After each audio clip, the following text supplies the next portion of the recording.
வணக்கம் நேயர்களே. உலகளாவிய நேயர்கள் அனைவருக்கும் வணக்கம். நலம்தானே? இது RJ Bharathi Karunakaran channel. Old is gold. பழைய பாடல்கள் அப்படின்னாலே எனக்கு ரொம்ப பிடிக்கும். அந்த மாதிரி பழைய பாடல்கள் பிடிச்ச நேயர்கள் அனைவருக்குமே இந்த சேனல் ரொம்ப பிடிக்கும்.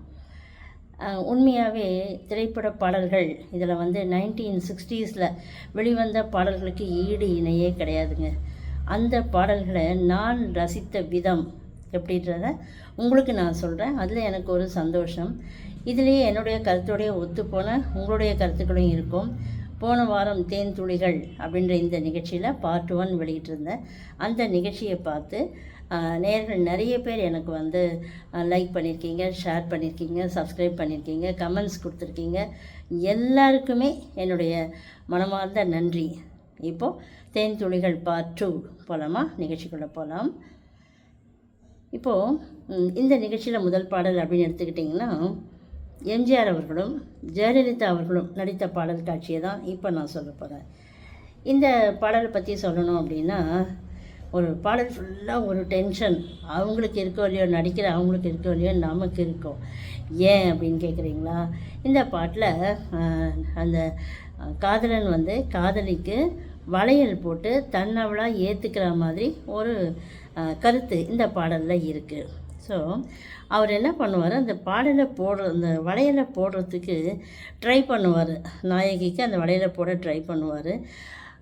அந்த நாயகி ஒரு இடத்துல நிற்க மாட்டாங்க. குதி குதி குதின்னு குதித்து ஓடுன்னு ஓடி கையை கொடுக்கவே மாட்டாங்க வளையல் போட. எப்படா இவர் வளையல் போட்டு முடிப்பார் அப்படின்னு நமக்கே டென்ஷன் ஆகிடும். கடைசியில் பாட்டு முடியறதுக்குள்ளே அவர் கண்டிப்பாக வளையலை போட்டு தானே ஆகணும், போட்டுருவார். அப்படி ஒரு பாட்டு இது. இது என்ன பாட்டுன்னா, புதிய பூமி படத்துலேருந்து சின்னவளை மோகம் சிவந்தவளை நான் ஏற்றுக்கொள்வேன் வளையிட்டு அப்படின்னு பாட்டு. இதில் வளையல் போடுற பாட்டு அப்படின்றதுனால பாடல் முழுக்க வளை வளை வளைனே வரும். சின்னவளை, முகம் சிவந்தவளை, வந்தவளை, கரம் தந்தவளை, பூங்குவளை, கண்கள் கொண்டவளை, அப்புறம் தூயவளை, நெஞ்சை தொடர்ந்தவளை. எத்தனை வளை பாருங்கள். இதுதாங்க பாட்டில். இந்த பாட்டில் நம்ம ரசிக்கக்கூடிய விஷயம் அப்படின்னா இதுதான். இந்த பாட்டில் நீங்கள் பாடல் காட்சி உங்கள் மனத்திரையில் ஓடி இருக்கும். எத்தனை வளை வருது அப்படின்றத இன்னொரு வாட்டி நீங்களே பாருங்களேன். இப்போது நிகழ்ச்சியின் 2வது பாடல் அப்படின்னு எடுத்துக்கிட்டிங்கன்னா, இந்த பாடல் சிவாஜி அவர்களும் உஷா நந்தினி அவர்களும் நடித்தது.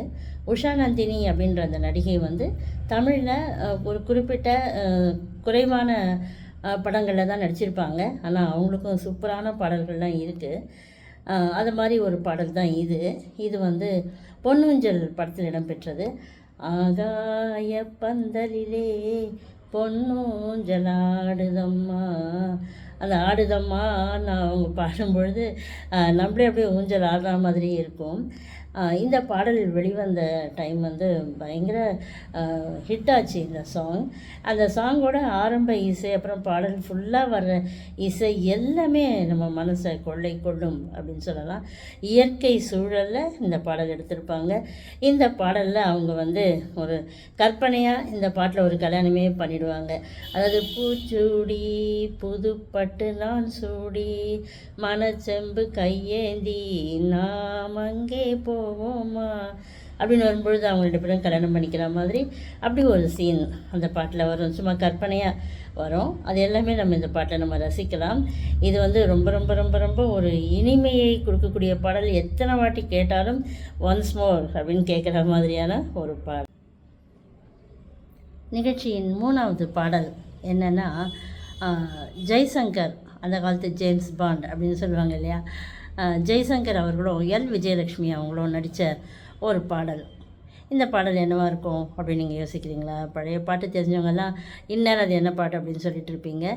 அது நான் மலரோடு தனியாக ஏன் இங்கு நின்றேன். அந்த பாட்டு வந்து என் மகாராணி உனை காண ஓடோடி வந்தேன் அப்படின்னு பாடுவாங்க. இந்த ஓடோடி வந்தேன் அப்படின்னு சொல்லும்போது உண்மையாகவே ஓடி வந்த மாதிரியே ஒரு ஃபீல் நமக்கு இருக்கும். அந்த பாட்டை நம்ம பார்க்கும் பொழுது, அந்த பாட்டை கேட்கும் பொழுதும், தொலைக்காட்சியில் பார்க்கும்பொழுதும் நமக்கு கண்டிப்பாக அது மாதிரி தோணும். எல் விஜயலட்சுமி அவங்களும் ஜெயசங்கர் அவங்களும் நடித்த ஒரு பாடல் காட்சி அது. இதில் என்ன நம்ம சொல்லணும், இது வந்து இருவல்லவர்கள் படத்தில் இடம்பெற்றது. இதில் என்ன ஒரு சொல்லணும் அப்படின்னா, சுவை மிகுந்த விஷயம் இந்த பாட்டில் என்ன இருக்குது அப்படின்னு நீங்கள் கேட்டிங்கன்னா, உண்மையாகவேங்க. அதாவது ஓமை சொல்லுவாங்க இல்லைங்களா, ஒரு பாட்டில் ஓமை வரும்.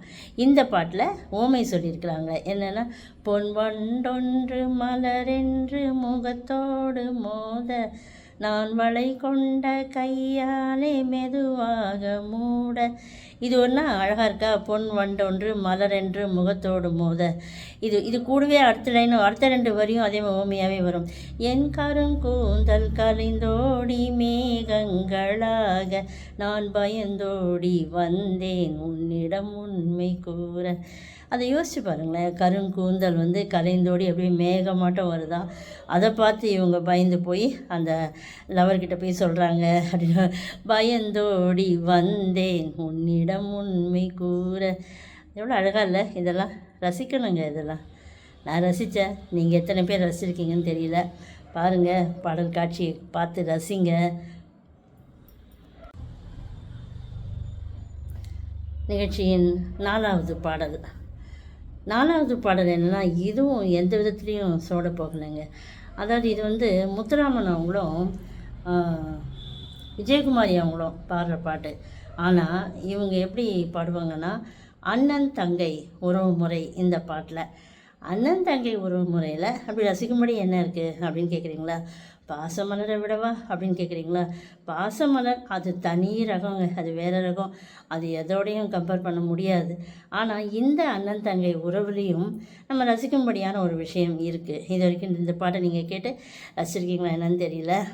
இவ்வளோ பீடிகைங்க, அது என்ன பாட்டு அப்படின்னு கேட்குறீங்களா? சொல்கிறேங்க. போலீஸ்காரன் மகள் படத்தில் இந்த மன்றத்தில் ஓடி வரும் இளம் தென்றலை கேட்கின்றேன் அப்படின்னு அந்த பாட்டை ஆரம்பிக்கும். அதாவது பாடல் சீனே வந்து விஜயகுமாரி பாடிட்டே வருவாங்க. ரொம்ப அழகாக வாழைத்தோப்புக்குள்ளே பாடுவாங்க. அது தோப்புன்னு எங்கேயோ இல்லை, வீட்டு கொல்லைப்புறத்தில் அந்த காலத்தில் வாழை மரம்லாம் வச்சு தோப்பு மாதிரி தான் வச்சுருப்பாங்க. வீட்டு கொல்லைப்புறத்தில் பாடுற பாட்டு அது. அந்த கொல்லைப்புறம்னா இப்போ எங்கே நம்ம பார்க்க போகிறோம்? அந்த காலத்தில் அது மாதிரிலாம் இருந்துச்சு. கொல்லைப்புறம், கிணறு, துணி துவைக்கிற கல் அப்படின்லாம். அந்த இடத்துல அந்த நாயகி இந்த பாட்டை பாடிக்கிட்டு இருக்கிறாங்க. அப்போ வந்து உண்மையாகவே அந்த காலத்தில் எல்லார் வீட்லேயுமே வந்து ஒரு தங்கை அப்படின்னு வந்து அண்ணன்கள் இருப்பாங்க. 2-3 பேர், சில வீட்டில் 4-5 பேர் அப்படின்லாமே இருப்பாங்க. 2-3 தங்கைகள் கூட இருப்பாங்க. இப்போ மாதிரி ஒன்று பெற்றுக்கிறது இல்லைல்ல. இப்போலாம் எல்லார் வீட்லேயும் ஒரு பிள்ளை ஒரு பொண்ணு அப்படி தானே இருக்குது. அப்படிலாம் இல்லாமல் அப்போது எல்லார் வீட்லேயும் வஞ்சனம் இல்லாமல் 3-4 பேர், ஒரு 5-6 பேர் அப்படியெல்லாம் இருப்பாங்க. ஏன் இதை நான் சொல்கிறேன்னா, இந்த பாட்டில் இவங்க இந்த மாதிரி பாடிக்கிட்டு வரும்பொழுது இந்த அண்ணன், இந்த மாதிரி ஒரு குடும்பம், ஒரு அப்பா அம்மா அண்ணன் தம்பிகள் இவங்கெல்லாம் இருந்தாலே அந்த குடும்பத்தில் வந்து அந்த பொண்ணுங்களை வந்து யாருமே அந்த காலத்தில் தைரியமாக லவ் பண்ண மாட்டாங்க. ஏன்னா ஐயோ அவங்க வீட்டில் அண்ணன் தம்பிங்க இருக்காங்கப்பா, அப்பாலாம் இருக்காங்கப்பா அப்படின்னு ஒதுங்கிடுவாங்க. அதே சமயத்தில் அந்த பொண்ணுங்க யாரையாவது பார்த்தா கூட வீட்டுக்கு விஷயம் தெரிஞ்சதுன்னா பிச்சிடுவாங்க, பிச்சு. அப்படி தான் அந்த கால குடும்ப சமுதாயத்தில் வந்து அப்படி தான் இருந்தது. குடும்பங்களோட கட்டுப்பாடு அப்படி தான் இருந்துச்சு. அந்த மாதிரி ஒரு கட்டுப்பாடுகள் இருக்கிற காலத்தில் வெளிவந்த படம் இது.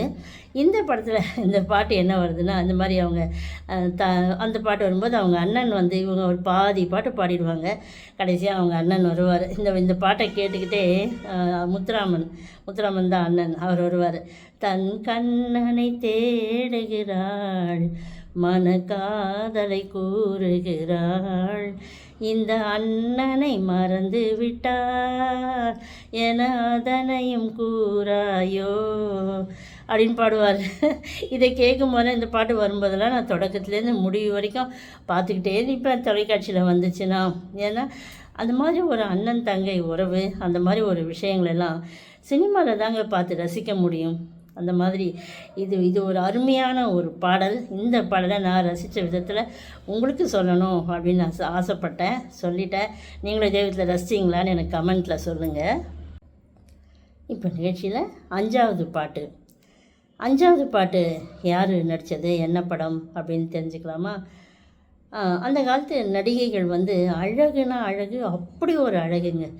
அதாவது தேவிகா அழகா, சாவித்திரி அழகா, பத்மினி அழகா, பானுமதி அழகா, அந்த மாதிரி பட்டிமன்றம்லாம் கூட வைக்க முடியாது. ஏன்னா எல்லாருமே தீர்ப்பே சொல்ல முடியாது. அந்த அளவுக்கு ஒவ்வொருத்தரும் ஒவ்வொரு விதமாக அழகு அந்த காலத்து நடிகைகள். அதில் எடுத்துக்கிட்டிங்கன்னா கேஆர் விஜயா சூப்பருங்க, என்ன அழகுங்க கேஆர் விஜயா. அவங்களுடைய அந்த காலத்து படங்கள்லாம் இருக்குது இல்லைங்களா? சர்வர் சுந்தரம் படத்தில் சீலை எடுத்தான் ஒரு சின்ன பெண்ணுக்கு, கலை கொடுத்தான் அவள் வண்ண கண்ணுக்கு, நம்ம பல்லவ ராஜா கட்டி வச்சு அந்த மாமல்லபுரத்தில் எடுத்த பாட்டு இது. தோழிகளோடு அவங்க போய் டான்ஸ் ஆடுவாங்க, பாட்டு பாடுவாங்க. என்ன அருமையாக இருக்குங்க அந்த பாட்டு பாடுறதுக்கு. அதில் அந்த பாட்டை அவங்க பாடுறத நம்ம கேட்டு ரசிக்கிறதுக்கு ரொம்ப அருமையாக இருக்கும்.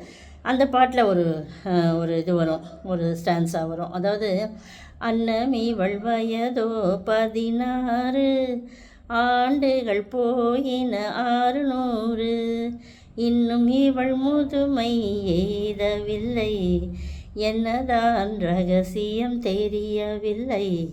அதில் எல்லா ஸ்டான்ஸாவுமே நல்லாயிருக்கும். அதில் இந்த வரி எனக்கு ரொம்ப பிடிக்கும். அதாவது அவங்களுக்கு 16 வயசு தானா, அந்த சிலை 16 வயசு பொண்ணை சிலை செஞ்சு வச்சுருக்காங்க.